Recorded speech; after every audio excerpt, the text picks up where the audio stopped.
Assalamualaikum warahmatullahi wabarakatuh. Saya berterima kasih kepada yang sudah like dan subscribe. Semoga channel ini berkembang dan bisa memberikan manfaat serta pelajaran bagi kehidupan kita semua. Saya doakan kalian semua sehat, panjang umur, dan diberikan harta yang melimpah dan berkah. Suara mesin mobil terdengar lembut di pinggiran kota, melewati jalan yang sepi menuju sebuah bangunan besar yang tampak tenang dari luar. Bangunan itu adalah sebuah panti jompo, tempat terakhir yang diinginkan Pak Harun untuk menghabiskan hari-hari tuanya. Pria berusia 70 tahun itu duduk di kursi belakang mobil, mengenakan jaket tebal yang sudah mulai lusuh. Wajahnya pucat dan lemah, tanda-tanda penyakit yang selama ini menghimpit kesehatannya. Tubuhnya menggigil sedikit, bukan karena udara dingin, melainkan karena kenyataan pahit yang sedang dihadapinya. Di depan kemudi, anak sulungnya, Dodi, mengemudi dengan ekspresi datar. Di sebelah Dodi duduk istrinya, Rani, yang sesekali melirik ke belakang dengan tatapan yang jelas menunjukkan ketidakpedulian. Mereka berdua sudah memutuskan, dan keputusan itu bulat. Pak Harun tidak bisa lagi tinggal bersama mereka. Dengan kondisi kesehatannya yang semakin menurun, beban mengurus orang tua ini terlalu berat bagi mereka. Panti jompo adalah satu-satunya solusi yang mereka anggap masuk akal. Mobil berhenti perlahan di depan panti jompo, dan Dodi keluar tanpa berkata apa-apa. Rani membuka pintu belakang, membantu Pak Harun keluar dengan gerakan yang cepat, seolah ingin segera menyelesaikan tugasnya. "Sudah sampai, Pak," katanya dingin, tanpa ada sedikit pun rasa iba dalam suaranya. Pak Harun hanya bisa mengangguk lemah, menatap anaknya dengan mata yang mulai berkaca-kaca. Pak Harun tahu dirinya bukan lagi bagian penting dalam kehidupan Dodi dan Rani. Anak-anaknya, termasuk putri bungsunya yang tinggal di luar negeri, sudah lama sibuk dengan kehidupan masing-masing. Sejak istrinya meninggal beberapa tahun lalu, hidup Pak Harun semakin sepi. Dan kini, ketika penyakit mulai menghampirinya, yang ia butuhkan hanyalah perhatian dan kasih sayang dari anak-anaknya. Namun, kenyataan menunjukkan sebaliknya. Mereka tidak mau direpotkan, tidak mau menghadapi tanggung jawab merawat ayah mereka. "Bapak di sini saja."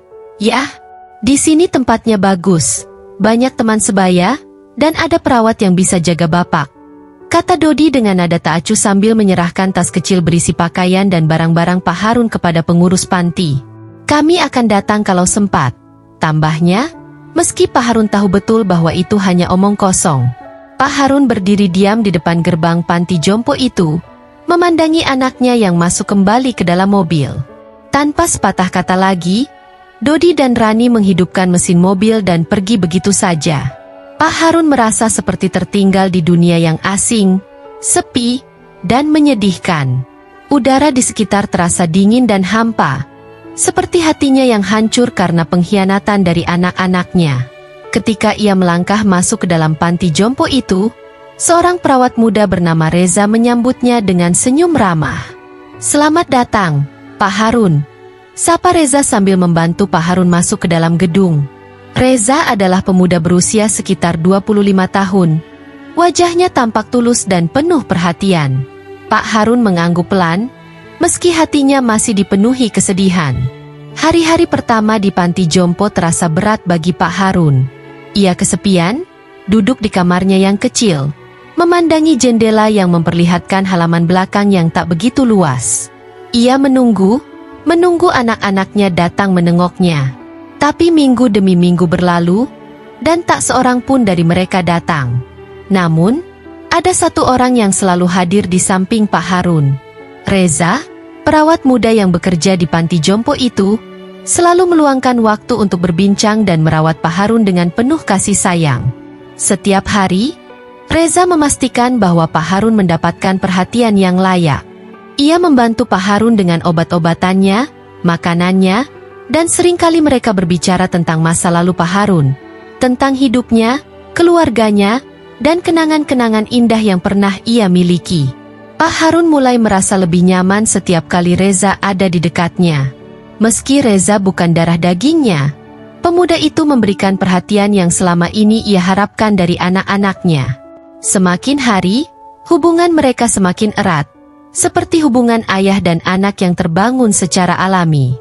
Suatu hari, saat Pak Harun sedang duduk di kursi rodanya di halaman belakang panti, ditemani Reza, ia menatap pemuda itu dengan senyum hangat. "Kamu ini baik sekali, Reza. Tidak pernah kulihat seorang anak muda sebaik dirimu. Kamu memperlakukan aku seperti ayahmu sendiri," kata Pak Harun dengan suara yang lemah namun tulus. Reza tersenyum. "Sudah tugas saya, Pak. Tapi jujur, saya senang merawat Bapak. Bapak seperti keluarga bagi saya." Kata-kata itu menyentuh hati Pak Harun. Dalam kesunyian yang meliputi hidupnya, ia merasa telah menemukan seseorang yang benar-benar peduli padanya, bukan karena kewajiban, tapi karena ketulusan hati. Pemuda ini bukan sekadar perawat, ia telah menjadi anak yang sesungguhnya bagi Pak Harun. Namun, Pak Harun tahu bahwa waktu yang ia miliki mungkin tidak banyak lagi. Ia sadar bahwa tubuhnya semakin melemah setiap hari. Tapi sebelum hidupnya berakhir, ia ingin memastikan bahwa harta yang ia miliki tidak jatuh ke tangan orang-orang yang telah mengabaikannya. Sore itu, dengan bantuan Reza, Pak Harun mulai menyusun rencana yang akan mengubah segalanya. Rencana yang akan membuat anak-anaknya menyesal karena telah mengabaikannya, dan memberikan hartanya kepada seseorang yang benar-benar pantas menerimanya. Matahari sore perlahan mulai tenggelam di balik pepohonan, menciptakan bayangan panjang di halaman panti jompo. Pak Harun duduk di kursi rodanya, ditemani oleh Reza yang dengan sabar menemaninya seperti biasa.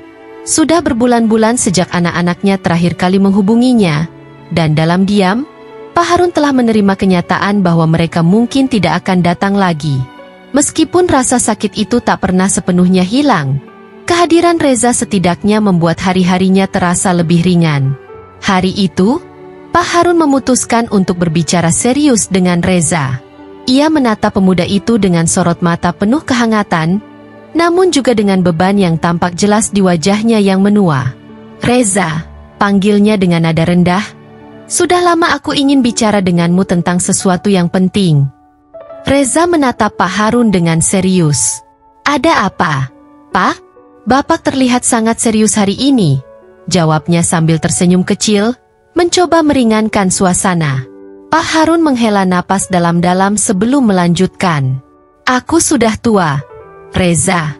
Aku tahu waktuku tidak lama lagi. Tapi sebelum aku pergi, ada sesuatu yang ingin kuberitahukan padamu. Selama ini, aku tidak pernah membicarakan tentang hartaku. Anak-anak dan menantuku mungkin mengira aku tidak memiliki apa-apa lagi. Tapi kenyataannya, aku masih punya simpanan besar. Harta yang cukup untuk membuat hidup seseorang berubah total." Reza terdiam, mendengarkan dengan seksama. Ia tak menyangka bahwa pria tua yang telah ia rawat selama ini memiliki kekayaan sebesar itu. Tapi lebih dari itu, ia tidak menyangka bahwa Pak Harun akan berbicara tentang hal ini dengannya. "Bapak tidak perlu khawatir tentang harta. Yang penting sekarang adalah kesehatan Bapak," kata Reza, berusaha menjaga pembicaraan agar tidak terlalu berat. Namun Pak Harun hanya menggeleng lemah. "Tidak, Reza. Dengarkan aku. Harta ini seharusnya diberikan kepada anak-anakku. Tapi mereka sudah meninggalkanku. Mereka tidak pernah peduli lagi. Kamu yang ada di sini untukku. Kamu yang merawatku dengan tulus, tanpa pamrih. Aku sudah mengambil keputusan. Aku ingin memberikan semua hartaku padamu. Reza, kamu pantas mendapatkannya." Reza terkejut dan merasa canggung. "Pak, saya tidak bisa menerima itu. Saya merawat Bapak karena saya peduli, bukan karena saya menginginkan harta atau apapun. Bapak tetaplah keluarga bagi saya, dengan atau tanpa harta." Namun Pak Harun tetap tegas dalam keputusannya. "Aku tahu kamu tulus, Reza. Justru karena itu aku ingin memberikannya padamu. Harta ini tidak akan berarti apa-apa jika diberikan kepada orang yang tidak peduli. Tapi aku tahu kamu akan memanfaatkannya dengan baik. Kamu sudah seperti anakku sendiri." Mata Reza berkaca-kaca. Ia tahu betapa berharganya kata-kata Pak Harun, dan meskipun ia merasa tidak layak, Ia juga tidak ingin mengecewakan pria tua itu. Akhirnya, dengan hati yang berat namun tulus, Reza menerima keputusan Pak Harun, bukan karena ia menginginkan kekayaan, tetapi karena ia memahami betapa pentingnya hal ini bagi pria yang telah ia rawat dengan penuh kasih. Beberapa hari kemudian, semua dokumen diproses. Harta Pak Harun, termasuk rumahnya, tabungan yang cukup besar, dan beberapa investasi lainnya, resmi diwariskan kepada Reza. Sementara itu, anak-anak Pak Harun tetap tidak muncul, bahkan tidak pernah menanyakan kabar ayah mereka. Waktu terus berlalu, dan kesehatan Pak Harun semakin memburuk. Suatu malam, ketika langit tampak gelap dan hujan mulai turun, Pak Harun terbaring di ranjangnya, tubuhnya semakin lemah. Reza berada di sampingnya, seperti biasa, memastikan Pak Harun merasa nyaman. Di tengah keheningan malam itu, Pak Harun menatap Reza untuk terakhir kalinya. "Terima kasih, Reza," katanya dengan suara yang hampir tak terdengar. "Kamu sudah seperti anakku. Aku bisa pergi dengan tenang sekarang." Dan dengan kata-kata itu, Pak Harun menghembuskan napas terakhirnya. Reza menunduk, air mata jatuh tanpa suara. Namun ia tahu bahwa Pak Harun telah pergi dengan damai, dikelilingi oleh kasih sayang yang tulus. Beberapa minggu setelah kepergian Pak Harun, anak-anaknya akhirnya datang. Mereka baru mengetahui kematian ayah mereka setelah mendapatkan kabar dari pihak panti. Dodi dan Rani, bersama adik bungsunya, tiba dengan sikap yang terlihat lebih seperti rasa bersalah daripada duka. Mereka berpikir bahwa meskipun mereka telah lama meninggalkan ayah mereka, harta ayah mereka yang tersisa pasti masih bisa menjadi milik mereka. Namun, ketika mereka mendatangi pengacara ayah mereka untuk membahas warisan, mereka terkejut mendengar bahwa semua harta Pak Harun telah diberikan kepada seseorang bernama Reza. Mereka marah dan kecewa, tidak percaya bahwa ayah mereka telah meninggalkan mereka tanpa apa-apa. Mereka pergi ke panti jompo, mencari Reza dengan amarah yang meluap-luap. Ketika mereka bertemu dengan Reza, mereka berusaha menuntut penjelasan. "Bagaimana bisa ayah kami memberikan semua hartanya kepadamu?" seru Dodi dengan suara keras. "Itu seharusnya menjadi milik kami. Kami anak-anaknya." Namun, Reza tetap tenang, meskipun tahu betapa marahnya mereka. Dengan penuh rasa hormat, Reza menjelaskan apa yang terjadi. "Pak Harun memberikan hartanya kepada saya karena beliau merasa kalian tidak pernah ada untuknya saat ia membutuhkan.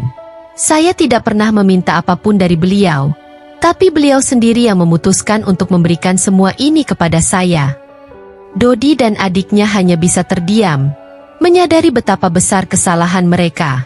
Mereka telah mengabaikan ayah mereka, berpikir bahwa hanya uang yang penting, sementara Pak Harun sendiri telah pergi, merasa kesepian di tahun-tahun terakhir hidupnya.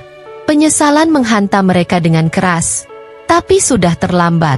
Harta yang mereka dambakan kini bukan milik mereka. Reza melihat mereka dengan pandangan penuh empati. Harta ini bukan yang terpenting. Yang terpenting adalah kehadiran dan kasih sayang. Pak Harun tidak pernah meminta lebih dari itu. Dengan wajah penuh penyesalan, anak-anak Pak Harun pergi, membawa beban yang tidak bisa mereka lepaskan. Beban bahwa mereka telah kehilangan lebih dari sekadar harta. Mereka telah kehilangan kesempatan untuk berada di sisi ayah mereka di saat-saat terakhirnya. Dan Reza, dia tetap menjalani hidupnya dengan rendah hati, mengelola warisan yang ia terima dari Pak Harun dengan bijak, sambil selalu mengingat pria tua yang telah memberinya begitu banyak, bukan karena uang, tetapi karena kasih sayang yang sejati.